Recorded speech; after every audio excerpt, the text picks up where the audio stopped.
اعوذ باللہ من الشیطان الرجیم، بسم اللہ الرحمن الرحیم۔ آج ہم حضور پاک محمد صلی اللہ علیہ وسلم کی سیرت کی تیسری ایپیسوڈ کریں گے۔ حضور پاک محمد صلی اللہ علیہ وسلم جب 4 سال تک حوازن میں رہے دائی حلیمہ کے پاس، کیونکہ وہاں چیچک پھیلی ہوئی تھی مکے میں، تو انہوں نے 2 سال کا اضافہ ان کی والدہ نے کر دیا کہ اپنے پاس رکھو ان کو۔ تو جب 4 سال کے حضور پاک محمد صلی اللہ علیہ وسلم ہو گئے تو وہ ان کی والدہ کے پاس ان کو لے آئے، اور حضرت آمنہ کے پاس وہ تقریباً 2 سال اور رہے۔ حضرت آمنہ کا ارادہ ہوا کہ اپنے شوہر عبداللہ جو کہ یثرب میں جا کر فوت ہو گئے تھے، ان کی قبر دیکھ کے جا کے زیارت کریں۔ چنانچہ وہ اپنے یتیم بیٹے محمد صلی اللہ علیہ وسلم اور اپنی خادمہ ام ایمن اور اپنے سرپرست عبد المطلب کی معیت میں کوئی 500 کلومیٹر کی مسافت طے کر مدینہ تشریف لے گئیں اور وہاں 1 ماہ قیام کیا۔ وہاں پر حضور پاک صلی اللہ علیہ وسلم کے بچوں سے کھیلتے، اور ایک دفعہ وہ ذکر کرتے ہیں کہ میں وہاں پہ کنویں میں نہایا کرتا تھا، اور کسی بچی کا بھی نام لیتے کہ اس کے ساتھ میں کھیلا کرتا تھا۔ ان کی یادیں ان کے دماغ میں تھیں اور اس کا ذکر کرتے تھے۔ 1 ماہ بعد جب وہ واپس ہوئیں، لیکن وہ جیسے ہی واپس ہوئیں تھوڑا سا سفر کرنے کے بعد وہ بیمار ہو گئیں۔ بیماری نے آ لیا اور بیماری شدت اختیار کر گئی، یہاں تک کہ وہ مکہ بھی نہ پہنچ سکی اور مقام ابوا پر پہنچ کر انتقال کر گئیں۔ بوڑھے عبد المطلب اپنے پوتے کو لے کر مکہ پہنچے۔ ان کا دل اپنے اس یتیم پوتے کی محبت و شفقت سے تپ رہا تھا، کیونکہ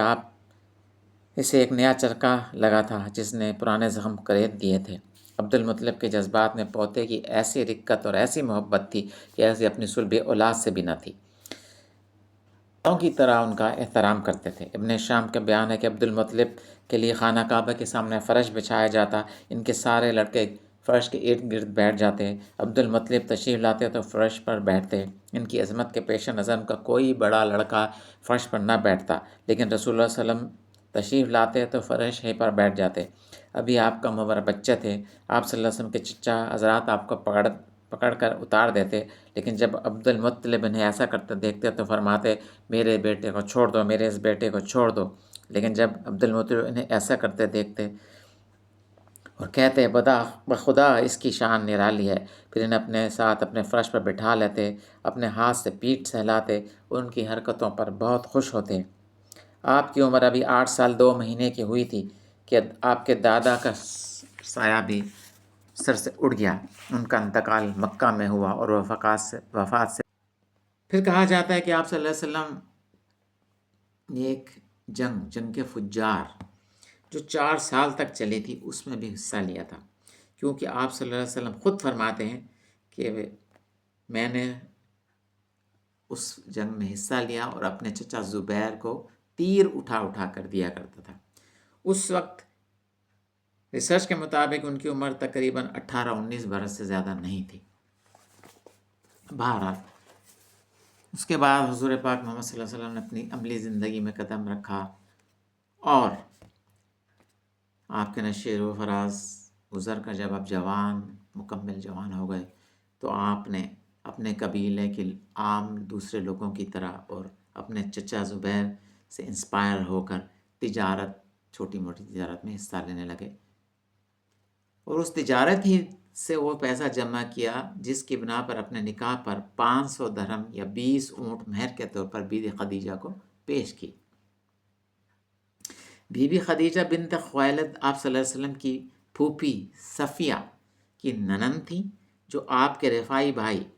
بھائی جناب حمزہ نے صوبیہ کا دودھ پیا تھا، اور رسول پاک محمد صلی اللہ علیہ وسلم نے صوبیہ کا دودھ پیا تھا جو کہ ابو لہب کی لونڈی تھی۔ تو وہ رضائی بھائی بھی تھے اور چچا بھی تھے، ان کی یہ سگی بہن تھی۔ خدیجہ رضی اللہ تعالیٰ کو چونکہ بیوہ تھیں، اس لیے اپنے بھائی العوام بن خویلد یعنی کہ زبیر بن العواد کے والد کے ساتھ رہتی تھی، جو آپ کی پھوپھی صفیہ کے شوہر تھے، یعنی کہ پھوپھی صفیہ کے شوہر کے پاس رہتی تھی بی بی خدیجہ۔ تو آنا جانا تو حضور پاک محمد صلی اللہ علیہ وسلم کا آنا جانا اپنی پھوپھی کا رہتا ہوگا، وہ بی بی خدیجہ کو جانتے بھی ہوں گے، بی بی خدیجہ ان کو بھی جانتے ہوں گے۔ بی بی خدیجہ کے پہلے سے 2 بیٹے تھے، ایک کا نام حالہ اور ہند، اور شاید ایک بیٹی بھی تھی، مگر ان کے بارے میں کچھ زیادہ تفصیلات نہیں ملتی۔ اسی طرح آپ صلی اللہ علیہ وسلم ایک دفعہ بی بی خدیجہ کا سامان تجارت لے کر شام گئے، اور اس دورے میں بہت ہی برکت حاصل ہوئی اور بہت ہی منافع حاصل ہوا، اور بی بی خدیجہ کا ایک غلام بھی ان کے ساتھ تھا، اس نے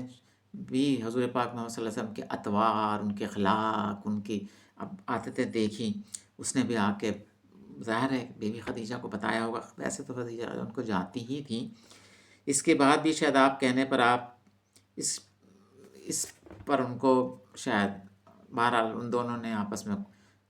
ان کی وہ کچھ مطلب رشتے کی بات چلی، اور آپ کے چچاؤں نے بی بی کا رشتہ خویلد سے مانگا، آپ کے بھائی سے، اور آپ کا نکاح بی بی خدیجہ سے ہوا، جس میں انہوں نے 20 اونٹ یا 500 درہم ان کو مہر میں دیے۔ اس وقت آپ کی عمر تقریباً 25 سال تھی، اور خدیجہ رضی اللہ عنہ کی عمر کچھ کے مطابق 40 سال تھی، اور کچھ لوگ کہتے ہیں کہ نہیں 28 سال تھی۔ جیسے ابن سعد، طبقات ابن سعد میں وہ فرماتے ہیں کہ ان کی عمر 28 سال تھی، اور اگر ہم ان کی اولادوں کے حساب سے دیکھیں تو 28 سال والی بات ہی زیادہ بنتی ہے، کیونکہ ان کے 4 بیٹے بھی ہوئے، 3 بیٹیاں بھی ہوئیں، اور اگر وہ 40 سال کی تھی تو یہ تھوڑا سا ممکن نہیں ہوتا۔ بہرحال واللہ عالم بالصواب، میں نے دونوں باتیں آپ کو لوگوں کو بتا دی۔ جب تک خدیجہ رضی اللہ تعالیٰ عنہ زندہ رہی، حضور پاک محمد صلی اللہ علیہ وسلم نے دوسرا نکاح نہیں کیا، جبکہ اس وقت معاشرے میں، عرب معاشرے میں 3 4 تعدد ازواج کا عام رواج تھا۔ 25 سال تک ماشاءاللہ دونوں نے بہت ہی خوشگوار زندگی گزاری، بہت ہی خوشگوار زندگی گزاری۔ بی بی خدیجہ کیونکہ پہلے ایک ازدواجی زندگی کا تجربہ رکھتی تھیں، کچھ لے کہتے کہ 2 نکاح ہوئے تھے، بہرحال تو اس زمانے میں کیونکہ شادی بھی جلدی کر دی جاتی تھی، تو وہ بہت سنجیدہ، بردبار، بالغ نظر اور معاملہ فہم تھی۔ آپ صلی اللہ علیہ وسلم کا انہوں نے دل و جان سے خیال رکھا، اور بہت شفقت اور دل سوزی کے ساتھ خبرگیری کی، اور جس شفقت سے حضور پاک محمد صلی اللہ علیہ وسلم بچپن میں محروم رہ گئے، 6 سال کی عمر میں ان کی والدہ کا انتقال ہو گیا تھا مدینہ سے واپسی پہ،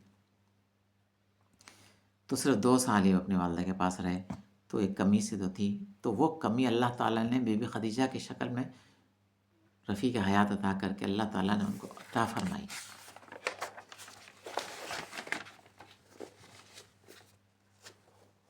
آپ صلی اللہ علیہ وسلم کی زندگی اس آیات قرآن کے مصداق تھی، اور اس کی نشانیوں میں سے یہ بھی ہے کہ اس نے تمہارے لیے جوڑے بنائے تاکہ تم ان سے تسکین حاصل کرو، اور اس سے تمہارے درمیان مودت اور رحمت کا رشتہ قائم کیا۔ یہ سورہ روم کی آیت نمبر 21 ہے، وہ اسی کا مصداق تھی ان کی زندگی۔ اس محبت اور رحمت کو آپ صلی اللہ علیہ وسلم نے ہمیشہ یاد رکھا، اور ہمیشہ اس کا ذکر کرتے تھے۔ ایک دفعہ حضرت بی بی خدیجہ کی بہن ان کے گھر آئیں حضور پاک صلی اللہ علیہ وسلم کے، ان کو دور سے آواز آئی تو لپک کر باہر گئے، ان سے سلام دعا کی اور بہت خوش ہوئے، اور بی بی عائشہ فرماتی ہیں کہ اکثر مجھے وہ ذکر اتنا کرتے تھے کہ مجھے ان سے رشک آتا تھا۔ یہ ایک نیچرل بات ہے، عورتوں میں ہوتا ہے، لیکن یہ کہ بہرحال وہ ہمیشہ ان کی توصیف، تعریف، محبت سے ذکر کرتے تھے۔ خدیجہ رضی اللہ تعالیٰ عنہ سے آپ کے کم سے کم 4 صاحبزادے اور 4 صاحبزادیں پیدا ہوئیں۔ صاحبزادے سب ایام تفلی میں انتقال کر گئے، چھٹپنے میں۔ قاسم اس وقت فوت ہوئے جب کہ وہ گھٹنے گھٹنے چلنے لگے تھے، بلکہ پاؤں چلنے لگے تھے، وہ سب سے بڑے تھے۔ اس کے بعد باقی پھر بی بی زینب رضی اللہ تعالیٰ عنہ پیدا ہوئیں، پھر رقیہ رضی اللہ تعالیٰ عنہ پیدا ہوئیں، پھر ام کلثوم رضی اللہ تعالیٰ پیدا ہوئی، پھر بی بی فاطمہ رضی اللہ تعالیٰ عنہ پیدا ہوئیں اور عبداللہ پیدا ہوئے جن کا لقب طاہر طیب بھی تھا۔